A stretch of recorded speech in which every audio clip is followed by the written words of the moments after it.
Hai Sobat Rebahan, selamat datang di channel Hiburan Kamar Rebahan. Admin akan membacakan kelanjutan sebuah cerita novel yang sangat menarik, yang sangat seru, yang sangat menghibur, yang sangat layak untuk diikuti dari awal hingga akhir, yang berjudul The Story of Yi-Chen. Tetapi sebelum melanjutkannya, pastikan kalian sudah subscribe channel ini dan aktifkan lonceng notifikasinya agar tidak ketinggalan jika admin upload video terbaru. Jika kalian menyukai cerita seperti ini, jangan lupa like. Jika berkenan, share juga ke teman lainnya agar teman-teman lainnya juga mendapatkan informasi hiburan di channel ini.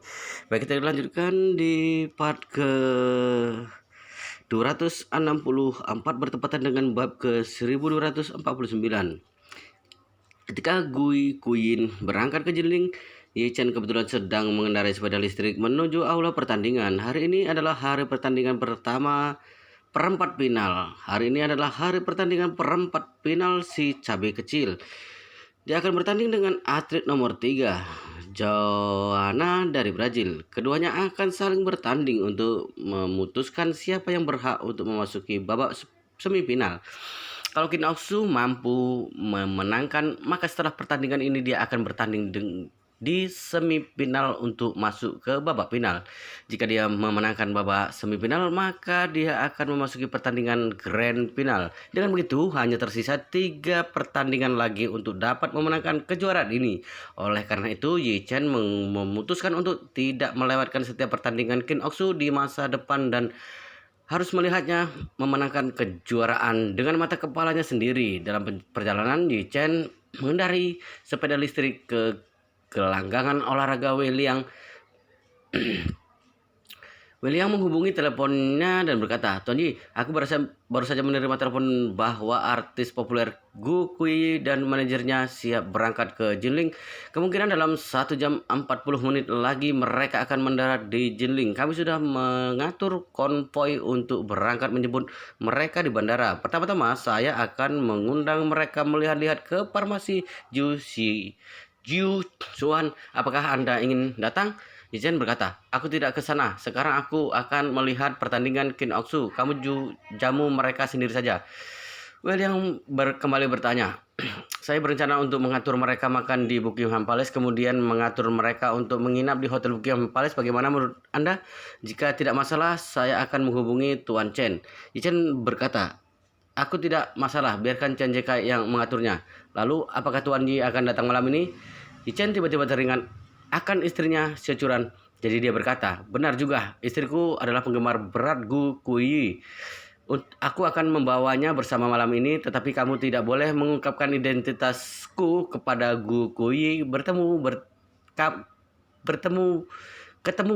nanti. Katakan saja bahwa aku adalah salah satu konsultan medismu agar istriku tidak curiga."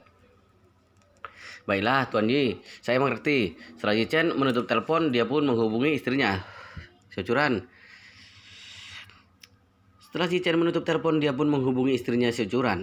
Securan dia masih disibukkan dengan kesibukan pekerjaan saat ini menerima telepon dari Yi Chen, dan kemudian ia pun tersenyum dan bertanya, "Suamiku, ada perlu apa sehingga harus menghubungiku di jam kerja?"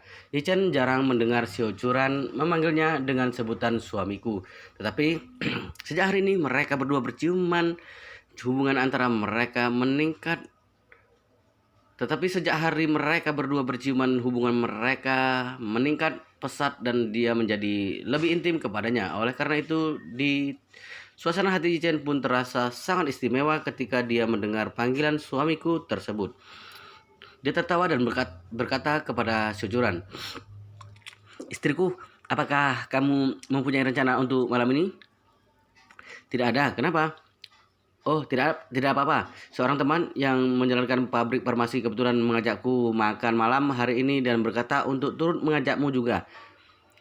"Teman dari pabrik farmasi, kenapa dia ingin mengundangmu makan?" Yi Chen tersenyum dan berkata, "Karena dia ingin menjadikanku sebagai konsultannya. Apakah kamu lupa aku setidaknya bisa sedikit ilmu pengobatan Tiongkok? Ayah kita sebelumnya mengalami cedera dan atasis darah di kepala. Itu pun aku yang membuatkan resep obat untuk menyembuhkannya." Siocuran mengingat hal ini dan berkata sambil tertawa, "Jika kamu tidak memberitahuku, aku khawatir akan benar-benar lupa dengan hal itu. Apakah pantas untukku ikut makan bersama dengan kalian berdua?" Yichen tersenyum dan berkata, "Tentu saja pantas. Kuberitahukan kepadamu, dia juga membawa tamu terhormat dan nanti akan diperkenalkan kepadamu nanti." Siocuran berkata, "Baiklah, lagi pula aku tidak ada urusan apa-apa malam ini. Baiklah, aku akan menelponmu lagi nanti sore." Securan berkata, "Baiklah, kalau begitu aku tutup dulu teleponnya, masih ada pekerjaan yang harus ku selesaikan." Ichen buru-buru berkata, "Baiklah istriku, cium dulu sebelum kamu menutup teleponnya." "Tidak mau." Securan berkata dengan malu, "Kamu semakin lama semakin berani ya." Ichen tersenyum riang dan berkata, "Hehehe, istriku, kita berdua kan sudah saling berciuman. Apa yang kamu takutkan ketika menciumku melalui telepon? Ayo, biar suamimu yang menciummu terlebih dahulu." Setelah berkata, mulutnya mengeluarkan suara ciuman.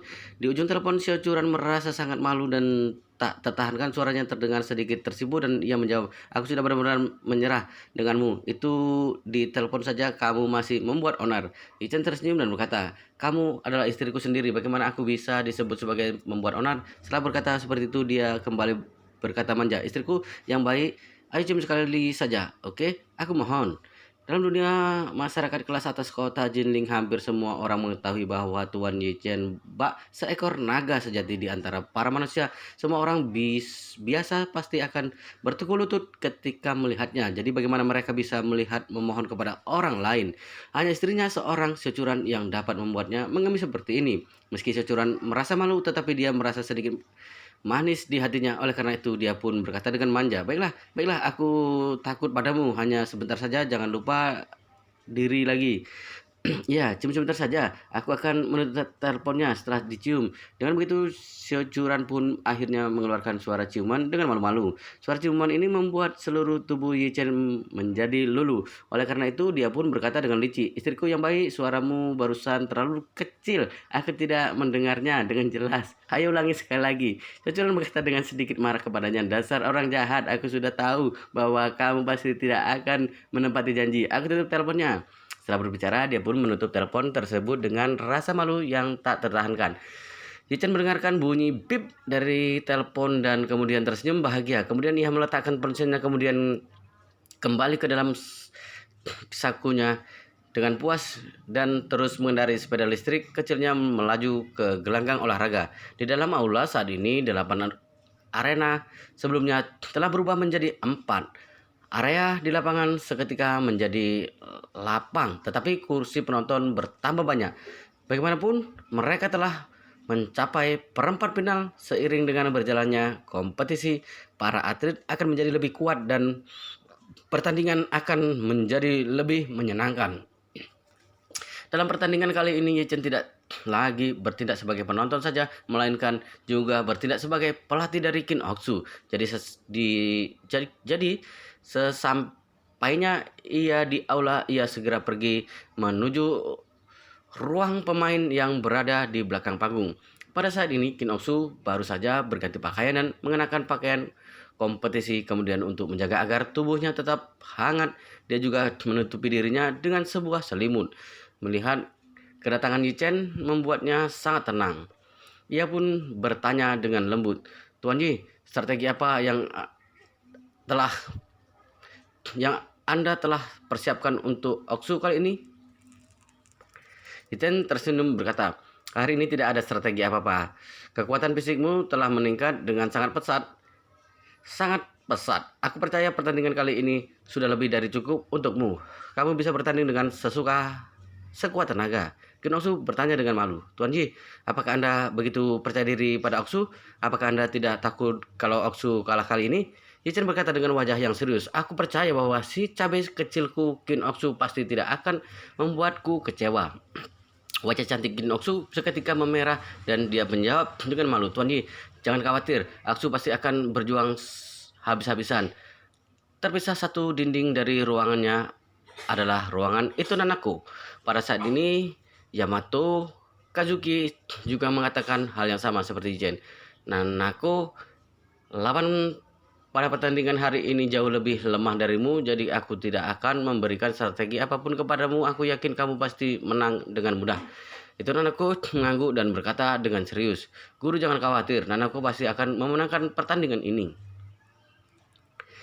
Saat dia berbicara, tiba-tiba terdengar suara ketukan di pintu. Tanako Koichi yang terus berdiri di pintu segera membuka pintu dan kemudian ia melihat Kobayashi Jiro dengan setelan jas yang berwarna biru terlihat tampan berdiri di depan pintu dengan bucket mawar di tangannya. Begitu pintu terbuka, ia segera masuk dan berkata kepada itu Nanako sambil tersenyum, "Nona, itu aku sengaja datang ke sini untuk mengucapkan Anda semoga memenangkan pertandingan ini." Ketika itu Nanako melihat Kobayashi Jiro masuk ke dalam alisnya yang indah tersebut seketika mengerut dengan tiba-tiba. Sejak makan siang terakhir dengan Kobayashi Jiro sering kali datang mengganggunya sehingga membuat itu Nanako menjadi terganggu karenanya. Sebenarnya ketika itu Nanako makan bersamanya pada hari itu, ia sengaja menyatakan preferensi pasangannya. Ia mengatakan bahwa pasangannya tersebut harus lebih kuat dari dirinya sendiri guna memukul mundur Kobayashi Jiro. Namun Kobayashi Jiro tampaknya secara naluriah telah menyaring kalimat tersebut. Yang lebih keterlaluan lagi adalah orang ini pergi dari kamar di Hotel Buckingham Palace dan pindah ke Hotel Internasional Jinling.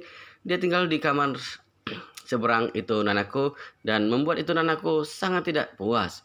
Namun ayahnya itu Yuhiko terus memintanya untuk lebih ramah kepada Kobayashi Jiro dan ini semakin membuat itu Nanako merasa sebal. Dia merasa kesal tetapi dia tidak bisa marah ataupun pergi. Bagaikan seekor lalat yang terus berdengung di telinga sangat menjengkelkan. Meskipun Tanaka Koichi mengerti betul bahwa nona besarnya tersebut sangat jijik kepada Kobayashi Jiro ini, tetapi karena sang ketua telah memberikan perintah, maka dia pun mengulurkan tangannya untuk mengambil bunga yang diserahkan oleh Kobayashi Jiro dan berkata dengan hormat, "Tuan Kobayashi, Anda sungguh baik. Saya mewakili nona besar berterima kasih kepada Anda." Kobayashi Jiro mengangguk dan berjalan ke arah itu Nanako sambil tersenyum dan berkata, "Bak seorang gentleman sejati. Nona Nanako, aku akan mendukung Anda dari kursi penonton." Itu Nanako berkata dengan tanpa ekspresi apapun di wajahnya, "Tuan Kobayashi, aku lebih menyukai keheningan sebelum bertanding. Jadi silakan keluar dulu." Kobayashi Jiro tersenyum dan berkata, "Aku bisa tidak berbicara sama sekali dan hanya melihat nona Nanako dalam diam." Itu Nanako tidak menyangka bahwa Kobayashi Jiro akan begitu tebal muka. Jadi dia pun berkata dengan datar, "Silakan, aku akan menutup mata untuk berkonsentrasi." Kobayashi Jiro mengangguk dan duduk secara diagonal di seberang itu Nanako. Melihat itu Nanako dengan mata indahnya yang sedikit tertutup dan wajah yang penuh dengan ketenangan membuat hatinya berdegup kencang. Dalam hatinya, wanita ini sungguh tenang, Mbak. Perawan bergerak cepat baik kelinci di atas panggung. Dia terlihat sangat heroik, tetapi begitu ia tenang seketika berubah menjadi lembut seperti air. Wajahnya sangat cantik dan menawan, benar-benar seorang Yamato Deshiko yang menjadi idaman seluruh pria Jepang. Yang disebut sebagai Yamato Deshiko bukanlah nama dari seseorang, melainkan sebuah kosakata yang unik di dalam budaya Jepang. Nama itu mengacu kepada seorang wanita yang luar biasa, pendiam, lembut, dewasa, penuh perhatian, dan stabil, juga memiliki kebajikan yang mulia serta temperamen yang baik. Dapat dikatakan bahwa wanita tipe Yamato Deshiko adalah seorang dewi yang diimpikan oleh semua pria Jepang di Jepang. Hal ini juga biasanya dianggap oleh pria Jepang sebagai perwakilan dari wanita yang paling ideal dan layak untuk dikejar dengan segenap jiwa dan raga. Karena itu Kobayashi Jiro sudah menganggap itu Nanako sebagai pasangan hidupnya yang terbaik. Apapun caranya, dia harus berusaha sekuat tenaga untuk mendapatkannya. Seorang pria yang bisa mendapatkan wanita yang begitu sempurna barulah layak untuk menjalani hidupnya. 10 menit kemudian, staf panitia penyelenggara kompetisi mengetuk pintu dan berkata, "Nona, itu Nanako, mohon bersiap untuk memasuki arena. Anda bertanding di ring nomor 2." Itu Nanako bangkit berdiri dan sedikit membukukan badan sambil berkata, "Terima kasih." Di samping Yamamoto Kazuki dengan ekspresi dingin di wajahnya bertanya, "Atlet dari Tiongkok Kin Aksu bertarung di ring nomor berapa?" Panitia tersebut menjawab, "Nomor 4." Yamato Kazuki berkata kepada itu Nanaku, "Nanaku, aku yakin kamu pasti dapat menang KO lawanmu secara langsung di ronde pertama pertandingan ini. Jadi aku tidak akan ada di tempat untuk memandu pertandinganmu." Itu Nanaku bertanya penasaran, "Guru, apakah Anda ingin melihat Kin Oksu bertanding?" "Ya," Yamato Kazuki berkata, "aku ingin pergi melihat seberapa hebat pelatihnya dia sehingga dia dapat melumpuhkan Zhao Haichao hanya dengan satu pukulan. Jika dia benar-benar hebat, maka itu akan menjadi ancaman yang besar untuk kita. Selain itu, aku ingin seberapa maju Kin Oksu setelah dilatih olehnya." Kobayashi Jiro bergegas mendekat dan berkata dengan wajah yang serius, "Tuan Yamamoto, silakan lakukan apa yang harus Anda lakukan. Biarkan saya yang akan menemani Nanaku sepanjang pertandingan." Yamamoto Kazuki menggelengkan kepalanya tanpa daya. Dia juga sedikit jijik dengan Kobayashi Jiro. Dia berpikir bahwa orang lemah seperti dia tidak layak bersama dengan muridnya yang paling luar biasa. Orang itu terus berdengung bak lalat di sini dan semakin membuat orang lain sebal kepadanya. Namun meskipun dia dianggap sebagai harta karun nasional di Jepang, ia juga harus memberikan rasa hormat yang cukup kepada keluarga itu dan itu Yohiko. Oleh karena itu, tidak baik baginya untuk mengungkapkan ketidaksukaan dan rasa kesalnya terhadap Kobayashi Jiro secara langsung. Karena itu dia memperlakukan pria itu seperti udara saja dan mengabaikannya. Kobayashi Jiro tidak menyangka bahwa Yamamoto Kazuki akan mengabaikan. Ia pun sedikit kesal, tetapi dia tahu bahwa Yamamoto Kazuki adalah guru dan orang yang sangat dihormati oleh itu Nanaku. Jadi dia hanya bisa menelan kekesalannya. Tidak hanya memilih untuk menelan kekesalannya, tetapi dia juga mengambil kesempatan untuk memuji Yamamoto Kazuki dan berkata sambil tersenyum, "Tuan Yamamoto, Anda adalah ahli bela diri yang paling top di Jepang. Anda tidak perlu menganggap pelatih dari atlet Tiongkok kelas 2 itu, baik pelatihnya ataupun atletnya, semuanya tidak ada yang dapat menandingi Anda dan Nona Nanaku. Bagiku, di bawah kepemimpinan Anda, Nanaku pasti akan bisa memenangkan Olimpiade 2 kali berturut-turut. Pada saatnya nanti, kalian berdua akan menjadi kebanggaan Jepang yang paling bersinar di seluruh dunia." Seperti kata pepatah, setiap orang pasti senang apabila dipuji. Begitu Yamamoto Kazuki mendengar hal ini, dia pun merasa sangat bangga di dalam hatinya. Ketika masih muda, peruntungannya tidak bagus. Meskipun dia adalah petarung terkuat di Jepang, tetapi dia terus tertekan oleh beberapa petarung senior Tiongkok dan belum pernah memenangkan kejuaraan dunia. Kemudian usianya pun sudah tua dan dia sudah tidak dapat berkompetisi di ajang Olimpiade kembali, sehingga membuat ajang Olimpiade ini sebagai penyesalan yang besar baginya. Sekarang tujuan besarnya adalah untuk membawa murid yang dia latih untuk dapat memenangkan kejuaraan Olimpiade.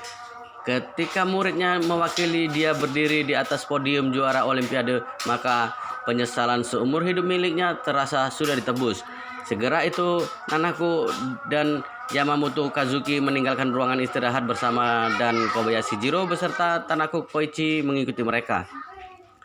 Begitu dia keluar dari pintu, Yichen dan Kin Oksu juga berjalan berdampingan di kamar sebelah. Begitu Kin Oksu melihat Yamamoto Kazuki dan itu Nanaku, dia pun berseru terkejut dan berbisik, "Tuanji, gadis itu adalah itu Nanaku di sebelahnya.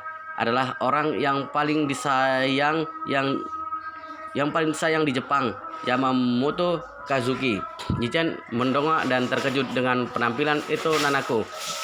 Dia telah melihat banyak wanita cantik, tetapi ini adalah pertama kalinya dia melihat seorang wanita yang dapat memberikan perasaan yang begitu jelas kepada orang-orang. Yamamoto Kazuki juga mengenali Kin Oksu dan segera memusatkan perhatiannya kepada Yichen. Dia berpikir dalam hati, apakah pemuda ini adalah pelatih baru Kin Oksu? Sepertinya tidak ada yang luar biasa dari orang itu. Tetapi pada saat ini Kobayashi Jiro melihat Yichen seolah-olah dia telah melihat hantu. Dia mengenali Yichen karena Yichen secara tidak langsung telah meracuni ayahnya dan dipercaya olehnya untuk membunuh saudaranya, sekaligus telah memeras keluarganya sebanyak 11,1 miliar yuan.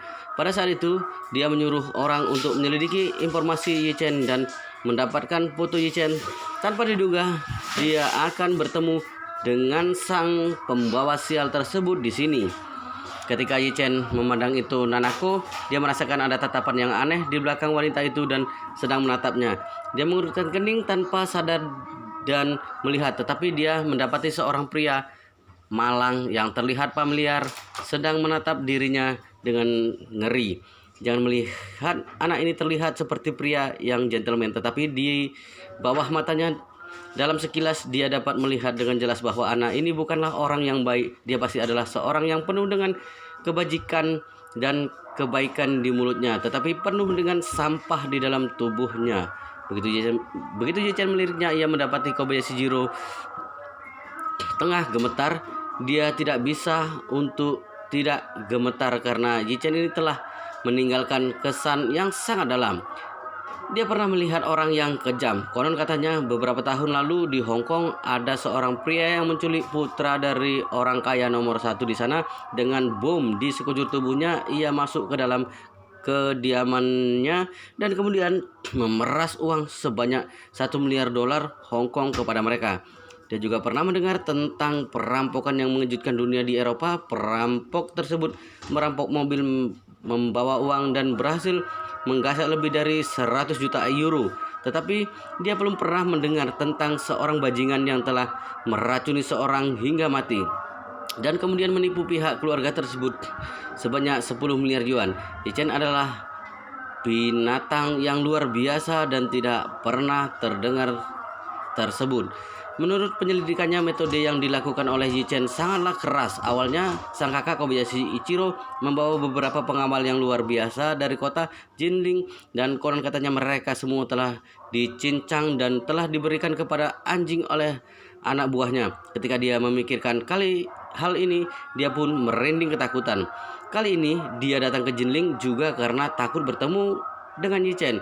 Oleh karena itu dia bertindak sangat hati-hati.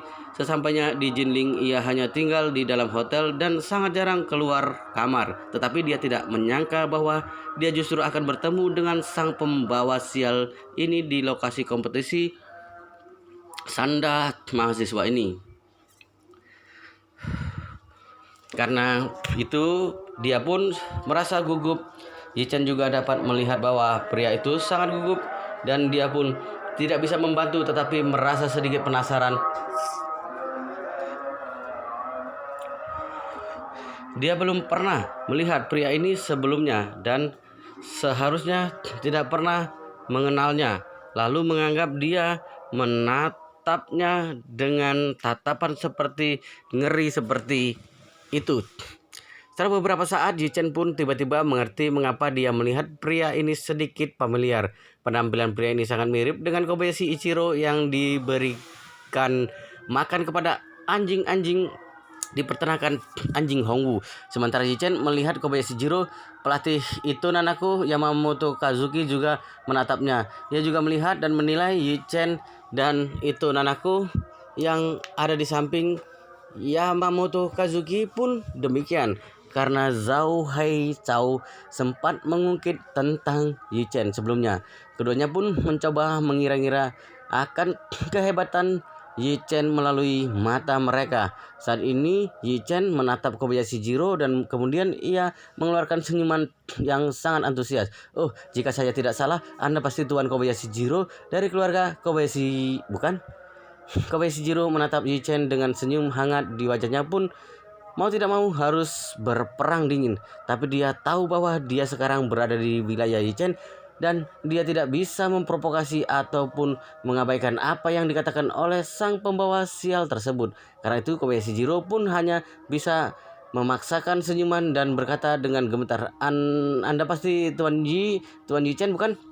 Mendengar Kobayashi Jiro menyebut namanya, Yichen pun tertawa keras dan berkata, Tuan Kobayashi sungguh hebat. Kita bahkan belum pernah bertemu sebelumnya, tetapi Anda sudah langsung dapat mengenali saya. Kobayashi Jiro menatap Yichen, hatinya serasa seperti berdarah dan pada saat yang sama dia mengutuk dalam hatinya, dasar bajingan, bagaimana mungkin aku tidak mengenalmu? Kamu adalah sang pelaku yang telah menipu keluarga Kobayashi sebanyak 11 miliar yuan dan membunuh 2 anggota keluarga Kobayashi. Kobayashi.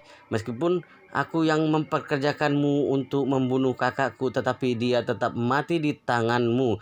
Meskipun Kobayashi Jiro sangat marah, tetapi dia tidak berani melawan. Dia buru-buru berkata sambil tersenyum, "Tuan Ji, aku tidak menyangka bahwa Anda begitu tampan, tinggi, dan gagah." Wow, luar biasa sekali guys ceritanya sampai di sini. Tetapi pastikan kalian sudah subscribe channel ini dan aktifkan lonceng notifikasinya agar tidak ketinggalan jika admin upload video terbaru. Jika berkenan, share juga ke teman lainnya agar teman lainnya juga mendapatkan informasi hiburan di channel ini. Jika kalian menyukai cerita seperti ini, jangan lupa like. Jika berkenan, share juga ke teman. Tetapi sepertinya kita akan lanjutkan di part berikutnya di video selanjutnya. Oke, kita lanjutkan di part berikutnya di video selanjutnya.